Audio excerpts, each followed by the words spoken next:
हाथ में लेकर आई और माधव दास को देख के आंखें लाल हो गई और फेंका को पोता दो महात्मा के मुंह पे।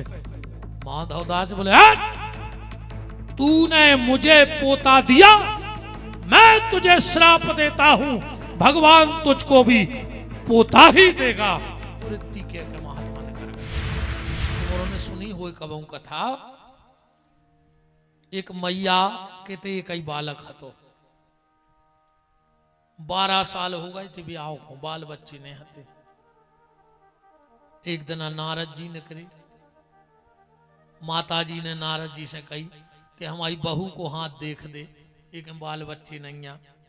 नारद जी ने हाथ देख दो, कह दई, सप्त जन्मावधि पुत्रो नई बचो, 7 जन्म तक ने तो तुम्हारी किस्मत में दादी बनने को योग्य आए और न तुम्हारी बहू को मां बनने को योग्य आए। सास ने विचार करो कि जब 7 जन्म तक औलाद नहीं होने तो फिर काय की पूजा पाठ। उन्हें उठाए भगवान और बारे फेंके आई कुगा में, राक्षसनी हो गई, पूजा पाठ बंद। एक दिन की बात, माघ की परिपूर्णिमा और संत माधवदास उते से निकले। सवेरे बहू लगा रही थी झाड़ू बाहर घर के, और सास लगा रही थी चौका। महात्मा खड़े हो गए और आवाज लगा दी, भवती भिक्षाम देहि, भिक्षा दो। बहू बोली, महाराज तुम हमारे क्षेत्र के तो कहा है ना। बोले काय? बोले हमारे 10-25 गांव के बाबा तो हमारे दरवाजे आते नहीं है। कैसे हमारी सास है भारी दुष्ट, हम तुम्हारे हाथ जोड़ रहे, तुम हमारे घर से चले जा। हम नहीं चाहते कि पूर्णिमा के दिन किसी साधु का अपमान मेरे दरवाजे हो जाए। महात्मा बोले, बात का है? बोले हमारे ते औलाद नहीं है, हमारी सास जानते कि को दोष भगवान को है। अब हमारे कर्म, अब में भगवान को काय को दोष? माधवदास बोले, तो बेटा अपन भी बाबा नकली नहीं, अपन भी अड़ी के पक्के हैं, अब भिक्षा तो तुम्हारी सास दे है।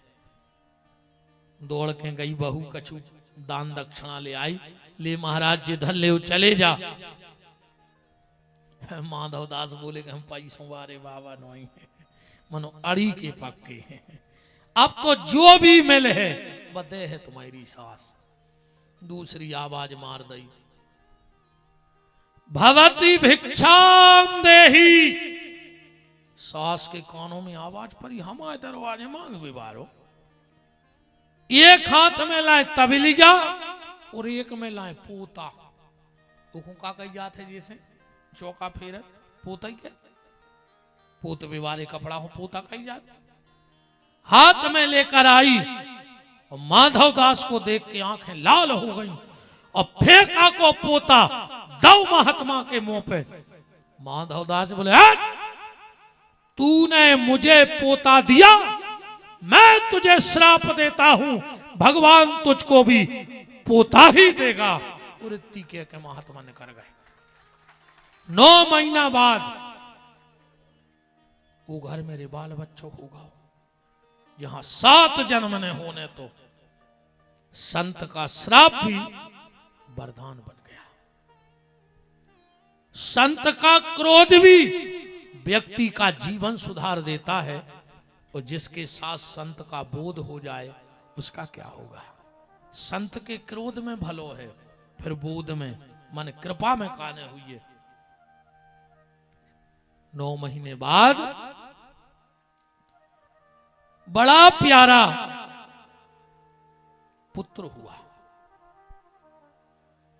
सास बैठी बैठी रो रही है कि जब हमने क्रोध से पोता मारा और पुत्र हुआ, और अगर मैंने श्रद्धा से उस महात्मा की पूजा कर ली होती तो मेरे घर में साक्षात नारायण का जन्म हो गया होता। जब क्रोध में ये हुआ तो बोध में क्या होता। एक दिन अरे वो पोता में लगाओ, माधव को मुंह पे मारो वो पोता। माधव ने अपनी थैलिया में धर ला। बाबा तो बाबा होते। एक दिन मिल गो वो पोता। हमने पूछ धरी के कहा है हाल चाल है के लगो आनंद आ गो। बोले कैसो? अब वो की कहानी सुनियो पोता की। मैं पोता रोता था पहले पड़ा कीच के बीच और अंग अंग सड़ते गलते थे धर्म कर्म सब नीच। पहले हमें पोत के नर्दा पे फेंक देते, माची भनकत रहती। बना में पूर्ण पाप का अंग। हजारों चिटियां मरती हमारे पोछे से, चिंटा मर जाते, माछी मर जाती, तो भी तो सब हमें हत्या खाई। बोले फिर का भाव? बोले फिर का वो बाबा हमें झोली में डार के ले गो। ओखो मिली गली में नदिया, सुने अच्छो हमें धो लाओ कि निर्मल जल से तन मेरा धोया करके सोमन प्रीत। और निकल पड़ी मेरी उज्जवल काया जैसे थान कटा नवनीत। ऐसे हो गए जैसे हम नए थान से कट के आए हों। बोले फिर वो पहुंचो आश्रम। पूजा को होगा तो टेम और झोपड़िया मैंने हतो पहला। अब वो बनाने थी फुलबत्ती, सुने हमें छील मारो। हाँ, कर कमलों से बना फूल सा, उन्हें हमारी फुलबत्ती बना लाई छील के और दिया घेरत में डाल। संसार में हते जब नरदा पे पड़ी रहती और बाबा के संग गए सो घी के डिब्बा में कूद रहे। सत्संग देखो आप। निर्मल जल से तन मेरा धोया करके सोमन प्रीत। फिर के कर कमलों से बना फूल सा और दिया घिरत में डाल। मान सहित में मंदिर पहुंचा देखा ठाकुर द्वार। बताओ बाबा की संगे लगी सो भगवान को पहुंच गए। बोले आजकल अपने भी जलवा है। बोले कैसे? के झूला करूं आरती ऊपर।